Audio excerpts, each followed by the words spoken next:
So there's a lot of criticism of UBI on the internet as a policy that doesn't actually work. A lot of people will bring up the fact that UBI has been routinely promoted by people in big business as well as advocates for cutting welfare.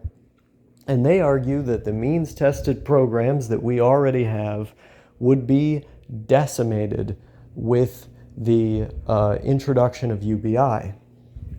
Now, I personally understand where they're coming from. And if our neoliberal politicians had their way, they would absolutely replace the entirety of the social welfare state, healthcare, food stamps, everything, with this UBI.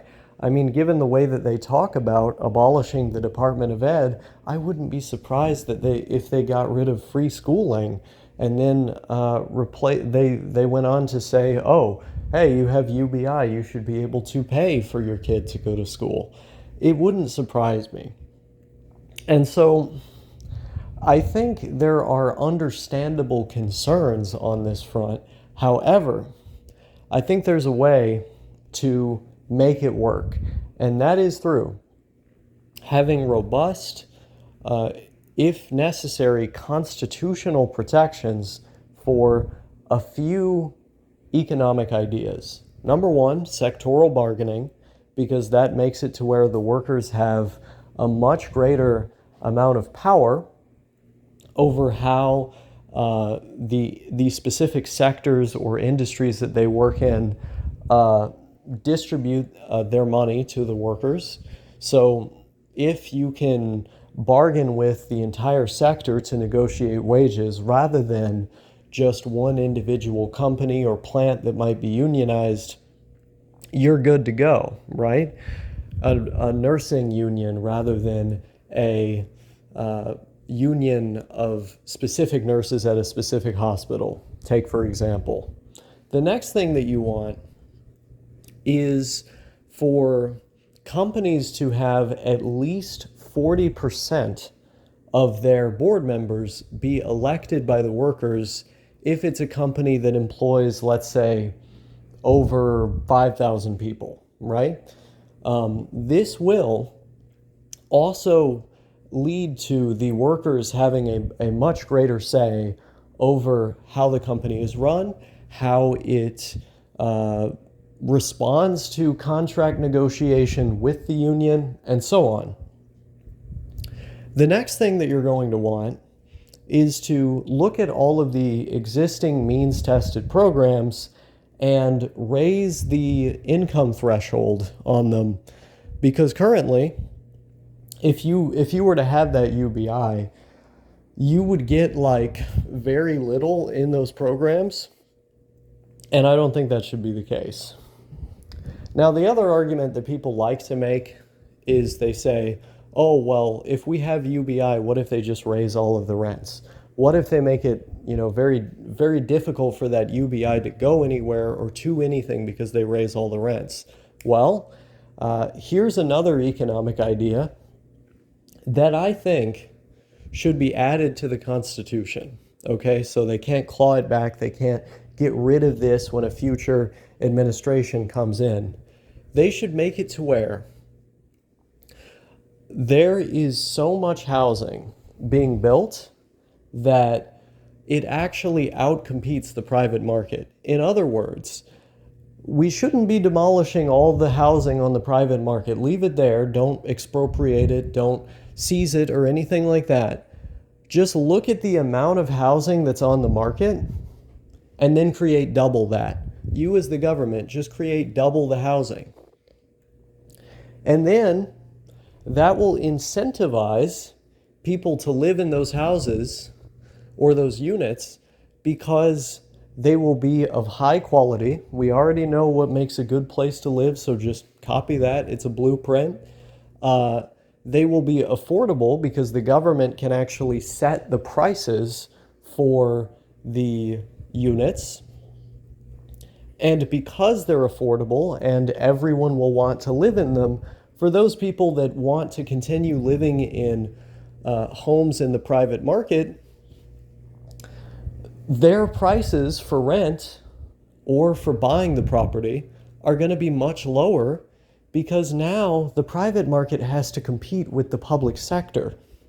And this completely fixes the housing crisis.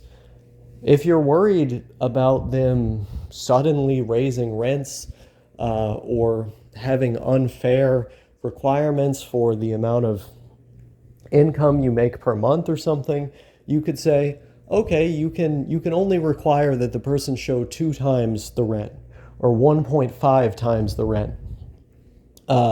You can only raise rent at 5% per year. Things like this, if you're really that worried. Although, to be honest, I think having the public sector have that much of a stake in the market would basically eliminate concerns that would lead you to institute something like rent control or this other policy. But you could have those as well. Pair it together. Why not? Right? So you have the UBI and you have your subsidized housing.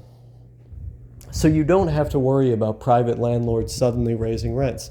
Great. So there's one other avenue where your UBI can continue going to you and you have a safety net. And more crucially, you have a safety net that you can fall back on in the event that your job doesn't work out or doesn't pay enough or doesn't provide adequate benefits. But ideally, it should, because you have sectoral bargaining by law. The next thing that you're going to need in order to really make sure that this UBI, no funny stuff happens to it, no bad stuff comes your way, the next thing to make this the most effective is a universal single-payer healthcare system. One that is adequately funded, one with the adequate amount of staff, the adequate number of hospitals. You will not have to spend your money on healthcare that you receive in your UBI if there is this system. And so if housing, healthcare, and education are guaranteed by law, by constitutional law, and that if it is very difficult to change such a thing, then you would be in a situation where your UBI can't be suddenly taken from you by either prices in housing being raised or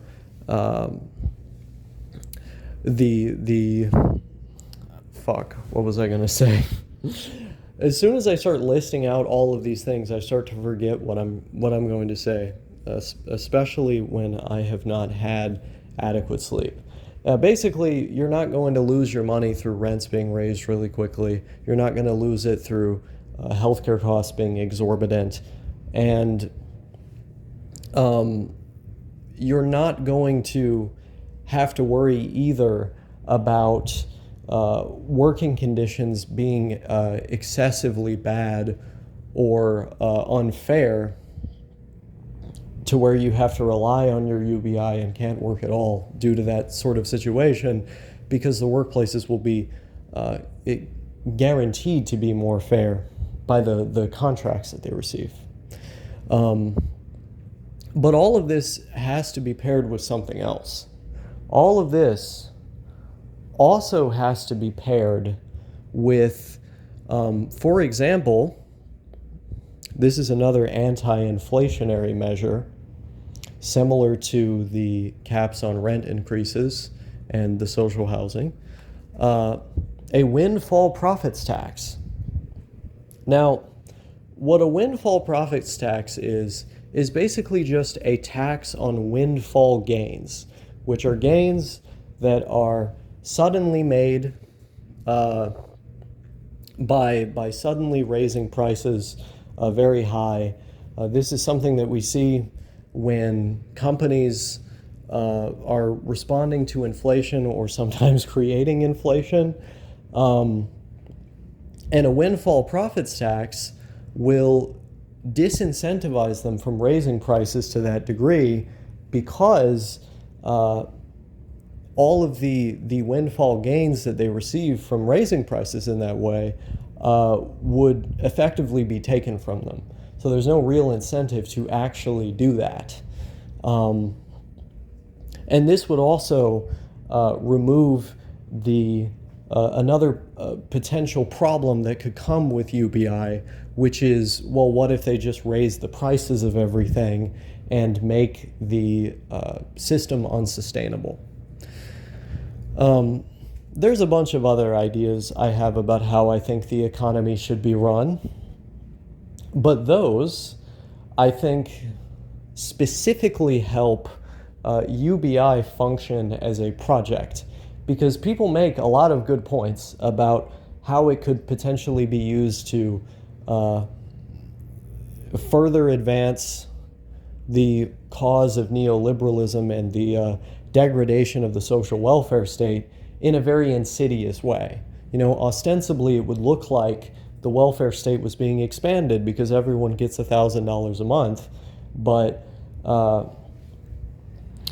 then what they would actually do is pull the rug out from under you and get rid of all of these other programs and say, hey, look, we gave them $1,000, they're doing just fine. And so then you would see a net reduction in benefits, a net reduction in the total amount of help that people receive overall. So I agree that it's a very insidious idea, and it's not one that I would go to supporting over more traditional methods of poverty alleviation, such as increased regulation, increased investment in the public sector, creating a more workers' rights through unions, sectoral bargaining, and so on. I would support those things over a UBI. But would I support a UBI if all of those things and more were done, and done in a way where they're guaranteed to continue? Some other party can't just come in and reverse it all? Yes, I would support a UBI under that circumstance. And I think a UBI would actually be a great addition to all of those other policies, because they would create a more equal society where the gap between rich and poor is a lot smaller.